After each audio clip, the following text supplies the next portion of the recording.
लग्नाचे दागिने म्हणजे श्रीमंत पेशवाई दागिने, नाशिकचे सुप्रसिद्ध सराफ मयूर अलंकार सराफ।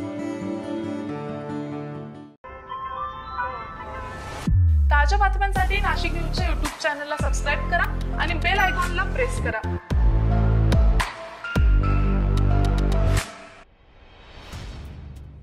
अल्पवयीन मुलीवर अत्याचार प्रकरणी अटकेत संशयित आरोपीला न्यायालयीन कोठडी सुनावल्यानंतर कारागृहात नेत असताना लघुशंकेच्या भाण्यानं त्यानं पोलिसांच्या हातावर तुरी देऊन हातातील बेड्यांसह तो पोलीस ठाण्याच्या आवारातूनच फरार झालेला आहे।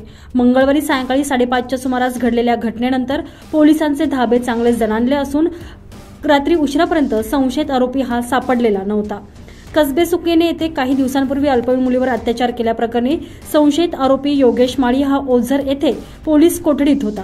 मंगळवारी त्याला 14 दिवसांची न्यायालयीन कोठडी सुनावण्यात आलेली होती, त्यावेळी हा धक्कादायक प्रकार घडलेला आहे।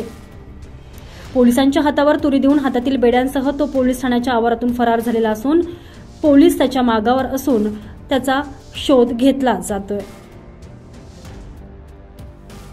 अझहर कादरी, नाशिक न्यूज, ओझर।